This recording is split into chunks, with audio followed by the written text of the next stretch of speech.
Research shows that couples who never fight, assuming that means they're holding back to avoid conflict, are more likely to split.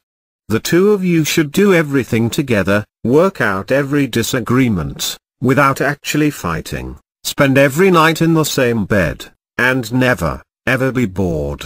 Say what? These and other so-called rules for marriage need some serious debunking. And it's not just because rules your mother may have passed on are outdated, some may be downright damaging. In fact, breaking some marriage rules may be the best thing you can do for your relationship, says Barbara Bartlein, RN, MSW, psychotherapist and author of Why Did I Marry You Anyway? Here are 10 rules you can break with confidence.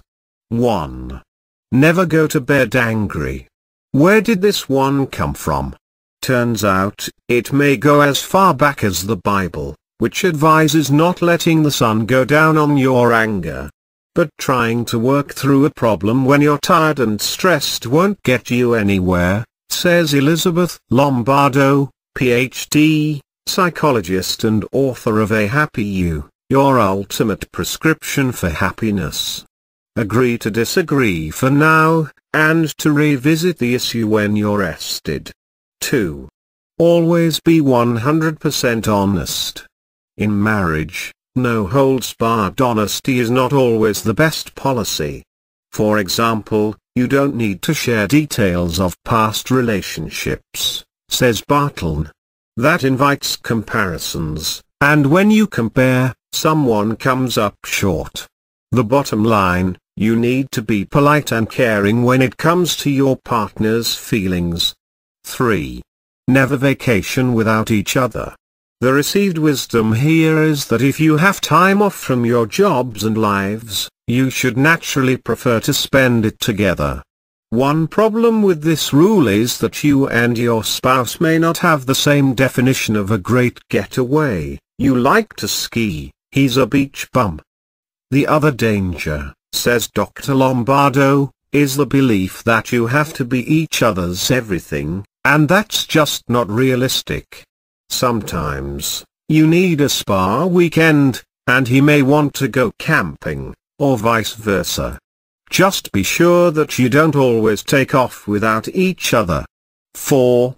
If you fight, you're headed for divorce. Actually, says Bartlein, research shows that couples who never fight, assuming that means they're holding back to avoid conflict, are more likely to split. You need to find ways to fight healthily and productively, without blaming, name-calling and the like. But that said, being committed to respectfully airing out conflicts is a far better rule than keep your mouth shut. 5. Once you have children, they come first. So often, I see couples who have put their relationship on hold in order to be good parents, says Dr. Lombardo. But those couples, she says, have it exactly backward.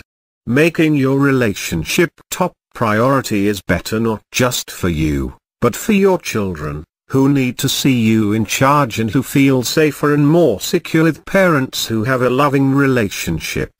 Create couple-only time during which you do not discuss bills or children, where you do fun activities and enjoy each other's company. The kids'll be alright. 6. You should never sleep in separate beds. Snore much? It's a myth that couples always sleep better and more cozily together than apart. One partner may be a toss-and-turner, or one may hit the hay early while the other keeps a reading light burning till the wee hours. So if one of you occasionally decamps to the guest room, don't sweat it. Getting a good night's sleep is crucial to the health of your mind, body and marriage, says Dr. Lombardo. Just be sure a separate bed habit isn't about avoiding sex or physical intimacy. 7. Partners should sync up their hobbies. Though spending every free moment you have training for a marathon while your spouse works on his classic car isn't good for your marriage, Neither is subscribing to the notion you should quit doing what you love just because your husband doesn't love the same things. Giving up your passions is akin to foregoing your independence, and without independence in a marriage people feel trapped, says Bartlein. Pursue your separate interests and find activities you both enjoy. 8. If there's no spark, you're doomed. Many married couples understand intellectually that they won't always experience that I've been drugged by love feeling in a long-term relationship. But many still believe that when the spark dies out, it means they're in the wrong relationship, and seek something new, says Bartlein. Long-term relationships survive on commitment and trust, out of which grows love. The mistake here is to believe that you can live forever on fireworks, or even just love, alone. 9. Boring is bad. The problem with this so-called rule, says Bartlein, is when couples confuse a calm, predictable union with a bad one. A drama-filled relationship may feel exciting, but in the long run it's not likely to be healthy.